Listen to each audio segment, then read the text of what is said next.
Welcome to the March update for Chicago Crossing Model Railroad. Today's update brought to you by the Chicago and Northwestern Railroad, another fallen flag, which nowadays is the Union Pacific. So last time I had updated you on the swamp and some things over here in the refinery, and then I had pointed to this thing over here, the big grain elevator. And that was one of the key goals to try to finish up in the previous weeks. It's not entirely there yet. There's a lot of details that I either have on order or need to 3D print and put together for it, but it looks harmonious with the rest of the elevator. And a lot of the patterning on the elevator is loosely based off of an elevator that was run by Archer Daniels Midland in the Haymarket neighborhood of Chicago, and that grain elevator was demolished this year. It also had a flour mill next to it, so in some ways you could actually think of these two things as being that site. The only difference is that flour mill was actually built predominantly out of brick, and I think it was built in the late 1800s. In any case, the blue, kind of very faded blue that I repainted this shed and repainted the works up there are more or less inspired by the color scheme of that grain elevator. And I'll show you a picture in the video just so you can kind of see. Again, more details to come. I want to see if I can actually assemble it in a way to get that water tower that you see in the prototype picture up there. So basically I just have to identify a good water tower, maybe one of those that's made by Walthers, cut it apart, graffiti it, and get it there. But I'll talk a little bit about the process because a couple people had asked me, how do you make the concrete look this way? It's kind of a multi-step process, and I'll just sort of zoom in here and I'll discuss it a little bit. First off, as you saw last time, it was painted a dark umber color, and I'd masked off the windows for subsequent airbrushing and painting. And for the umber, I actually had sponge painted that umber. And the reason is the sponge painting, especially if you just use something like a craft paint or whatever, it stipples, and so it leaves texture on there, and all concrete has a texture, particularly if it's been weather beaten. You start to have little pieces that chip off all around, and that helps to not only let paint kind of stick in interesting ways, but also just provides that upfront texture. When somebody looks at it, they're more convinced that it's a three-dimensional piece of concrete or something like that. Afterwards, it's really a combination of airbrushing. Everything here was airbrushed, different amounts of deck tan and buff, and even some kind of light browns and beiges and things like that. I mix all of my colors more or less as custom mixes, and you know, for whatever reason I don't seem to write down exactly what I do. I kind of just go by tone and take a look at enough photos to see if I can match it up. The airbrushing is never complete. In other words, I don't try to completely saturate it with the colors. Rather, it provides opportunities for tones. And the other thing I do is I make sure to work horizontally. Concrete is poured horizontally, and so that means different pours as these things are being built up are going to have slightly different characteristics to them, which can be accentuated otherwise. After the airbrushing, then it's really just a matter of a lot of detail painting, and I'll kind of just zoom in here. So all of the little bits of cracking there, as if you were seeing rebar underneath or something like that, those are all very, very small brushes and Vallejo paint. And then you can see things like this area of corrosion on the side, that's all oils. And depending on whether I think that happened before or after all of the white paint came off the elevator, dictates whether or not I'll sponge paint on a mixture of white paint onto there. Actually, most of the paint that I sponge paint on is actually a very, very light blue-gray, because you would imagine that the white paint gets dirty over time. And I'll follow it up with a little bit of white. Both of those are Vallejo paints where I use a natural sponge and basically get these really, really random patterns, except in certain areas where I imagine a repair or a repainting after putting on a parge coat or something like that to cover up cracks.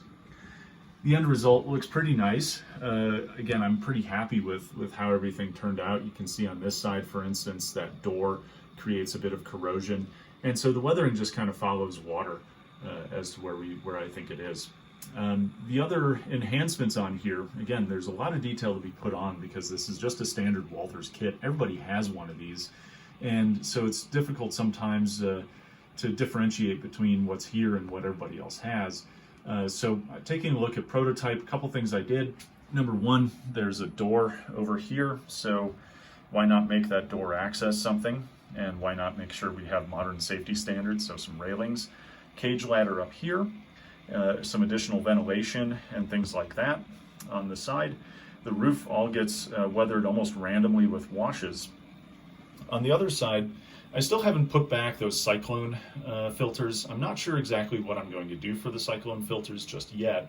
I may do something that's 3D printed rather than the ones on the kit, which seem a little bit ancient, and I don't particularly like the molding for those. Other thing I did is, because this is the tallest building on the layout, I figure in the mid-90s probably they're going to try to use that for cell phone service. So there's a combination of 2 lightning rods on here, which you can see just those tiny little bits of spare plastic. And then these are 3D printed little cell phone towers.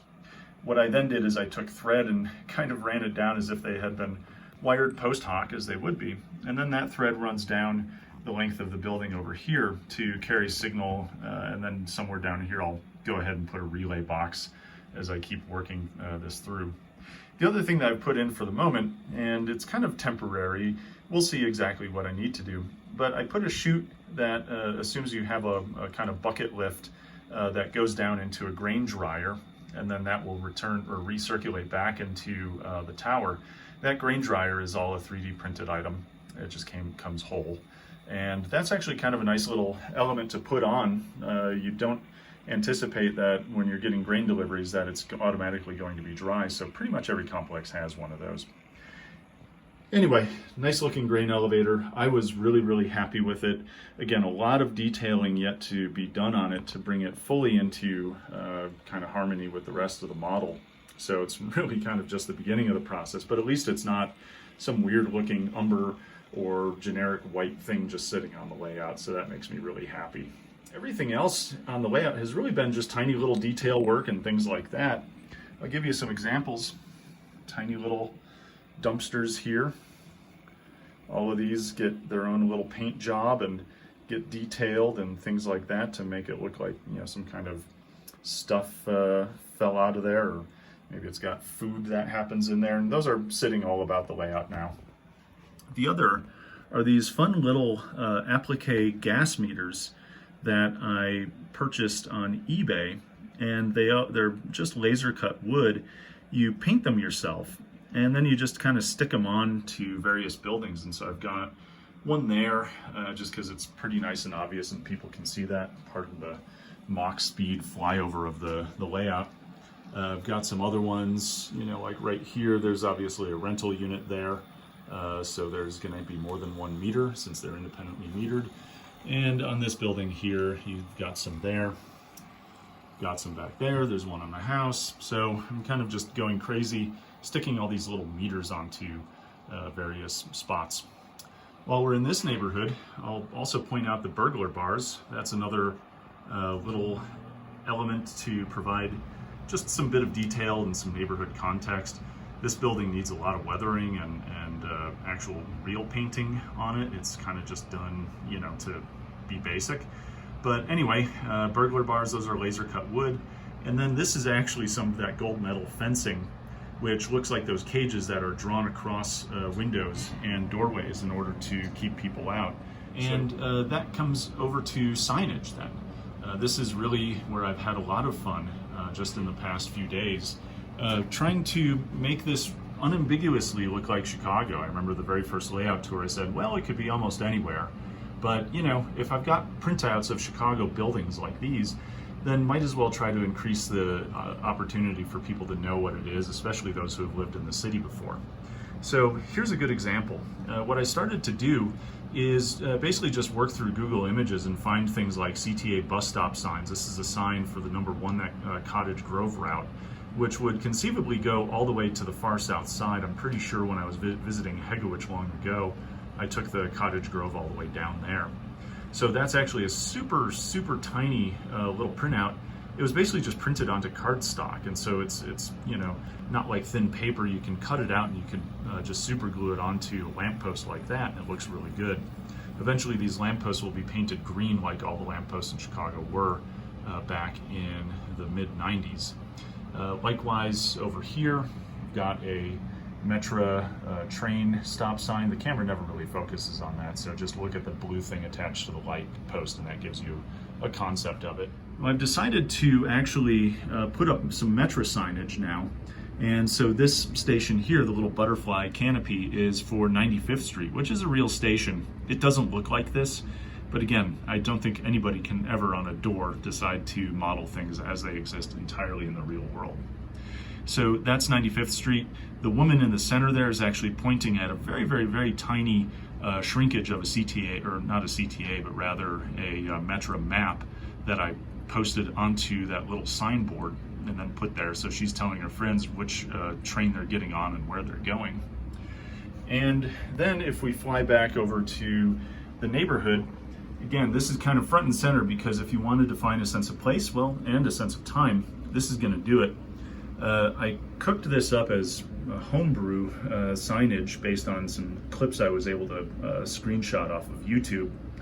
And this is basically an ad for WGN News, specifically for Tom Skilling, who's been the weatherman since I was a kid living there. And it just says, "Weather you can trust, Tom Skilling at noon and 9. I tried to replicate fonts that were typical for WGN News ads of the time. And again, it's not the most safe or, clean neighborhood, so there's already some graffiti on it. I decided not to graffiti Mr. Skilling. I like him a lot. He's actually a great guy if you meet him in person, so I figured I'll leave him alone, but at least I can put some graffiti on there to provide a sense of neighborhood. In addition, coming back to the other side of the layout, I've decided, because we've got old school Finkel steel here, and I got a new little background to show essentially a rolling mill. It actually looks a lot like Finkel back in the day. So it provides the opportunity to show that we're not modeling everything here in 3D. Rather, we can show that the Finkel steel complex extends beyond this wall. But anyway, over here, I've decided to call this the Clyburn Station, and that is a Chicago Northwestern old school station. It's now a Metra station. Before there was just a little generic sign there. So this is a way again to show that this is the near north side, first stop away from Ogilvie Station. And then part of the kind of landmark that existed in this area was Cassidy Tires had a big warehouse. It was right over on Clinton Street, I think it was. And so what I decided to do is, because this building looks similar-ish, and I'll show you a picture in the video of what the actual warehouse looked like. And again, when we lost that grain elevator, same year we've also lost this warehouse. But essentially what I did is I just remanufactured that sign by looking for a Uniroyal Tire logo, basically chopping away letters and things like that off of the logo in Photoshop, and then put together a banner that looks reasonably similar to the sign. Again, it's not identical, but nothing on here is. So when you're shooting for this type of identity, it's mostly about trying to show the spirit of the thing and something that would be recognizable to somebody from Chicago. So with all that in mind, there's clearly a lot to do for the coming month or so. Again, this update's a little bit sooner just because there's some cool things that I've gotten done. But coming up, I've taken that big warehouse building off of the layout for assembly, and I think that'll be one of the key goals to get taken care of. And then the second is to start working on Finkel steel. Again, this is a generic Walthers kit over here. Finkel steel doesn't look quite like this, and my goal is not to make it a one-for-one match, but rather to start to take some architectural features of those original buildings and try to put them on there, like metal facades and stuff like that. So much to do, and thank you very much for watching. See you next time.